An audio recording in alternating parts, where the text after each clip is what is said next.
One of the most comprehensive ways we can represent the motion of an object is to use graphing. One of the first graphs we'll take a look at is what's known as a position time graph, and we'll look at that just for constant velocity for the time being. Now, position time graphs, very straightforward. They show you two things: the object's position, where it is, over given amounts of time. So you should be able to use one of these to figure out exactly where an object is, how far it's moved, etc. So to understand a little bit better, let's assume we have some object, we'll say a ball here, and that ball is just going to roll at a constant rate, same speed, same velocity the whole way.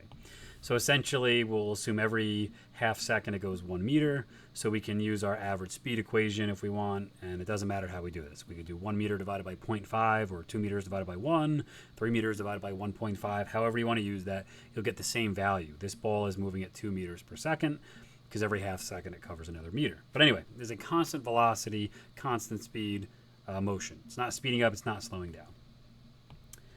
So if we were to graph the motion of this object with position, x, being on the y, and the time being on the x, we would have a graph that looks like this. At 0 seconds, it hasn't gone anywhere, so our first point is 0, 0. Half a second later, it's gone 1 meter. 1 second later, it's gone 2 meters. 1.5 seconds after it began, it goes 3 meters, and so on and so forth. So if we put a line of best fit, we'll see that we can represent the constant velocity or constant speed motion of this object with a kind of constant diagonal line of constant slope. Now, it's important to note the idea that that slope is something that we can calculate, because when you're looking at graphs, the slope of any graph has meaning, as opposed to just calculating slope as you likely do in your math courses. You get a number, you say the slope is 7, you get a check, and then everyone's happy. I'm not happy. I hate that. Guys, slope has meaning. My question in that example would be 7 what? Like, you got 7, but 7 what? What does it represent? So we're going to see this a lot in the course. However, this is the very first time. So let's just first look at the slope. So the slope, to calculate the slope of a line, it's rise over run, or the change in the y coordinate over the change in the x coordinate. Well, on the y axis, we actually have position, x. So delta x, or the change in x, is really what you're measuring when you do your y coordinate subtraction.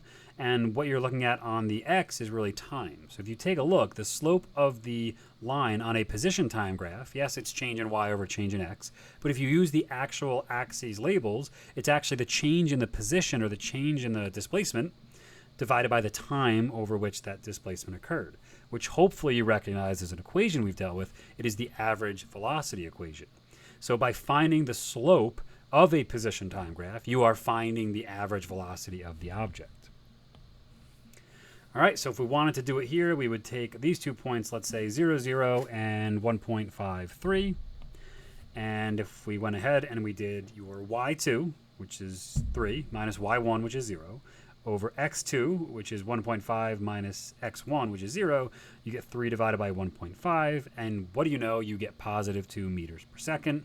That's exactly what we got before, the positive being there because this is velocity.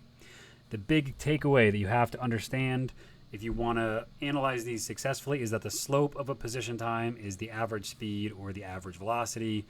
I'll elaborate on, it's really the average velocity, but I'll explain how you can use that for speed as well.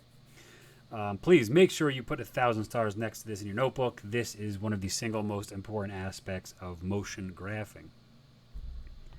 Why is it helpful? Because if you're given a graph of, let's say, 3 different objects, A, B, and C, even without values here, you should be able to determine which of these objects was moving the fastest, which was moving the slowest, and which was moving kind of at an intermediate speed. Because if you know that the slope of a position time graph, which this is the average speed or average velocity, you should be able to recognize that A has the steepest slope and is therefore the object that was moving fastest. C has the slowest because it was the shallowest slope, and B falls somewhere in the middle.